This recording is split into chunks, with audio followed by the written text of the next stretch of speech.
এখন বিষয় হচ্ছে যে বিষয় নিয়ে আলোচনা চলছিল, এটা আমাকে অবগত করায় আমাদের বাবুল যদিও বিদেশে আছে, তার এই গ্রামের প্রতি আমি মনে করি যে একটা সুন্দর সমাজ গঠনে তার ভূমিকা সবসময় ছিল।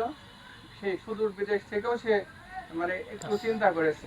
তারপর ভাই আমার ফোন দিয়েছিল যে পরের দিন এ বিষয়ে বসা হবে। তো আমি মানে আন্তরিকভাবে দুঃখিত যে আমাদের মানে একটা পরিবার নিয়ে একটা মিটিং ছিল, সেখানে থাকতে হয়েছে, যার কারণে সময় দিতে পারিনি। তো আমি ভবিষ্যতে সময় দেব এই আশাবাদ ব্যক্ত করছি।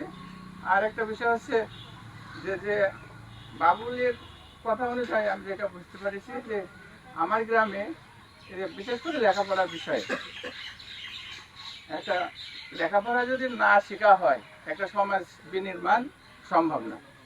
তো সেই অনুযায়ী আমি দেখছি যে বর্তমানে লেখাপড়া বলতে কিছুই নেই। তো আমাদের এই মানে ছোটদেরকে একটু সেই গাইডলাইন দেওয়ার মতো পরিবেশ আমরা যদি সবাই মিলে একত্রিত হয়ে এটা করতে পারি তাহলে মনে হয় আমরা সফল হব। আর এ পর্যন্ত কি কথা হয়েছে আমি জানি না।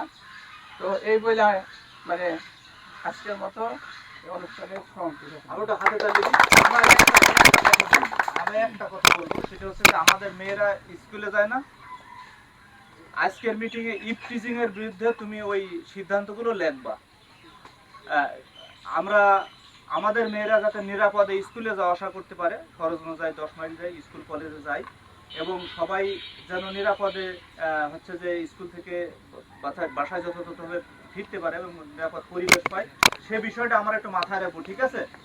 আর এটা আমরা অন্যদের সাথে আলোচনা করব, ঠিক আছে? আর আজকে আমরা এটা আলোচনা করব, ভবিষ্যতে এটা নিয়ে আমরা আরো কঠোর হব, ভাবার অবকাশ নেই। এটা শুধু হাত পা ধরে নিষেধ করবো যে আমার বোনকে তুমি জ্বালিও না। ভবিষ্যতে এই বিষয়টা নিয়ে আমরা আরো আরো আরো আরো কঠোর হব, ঠিক আছে?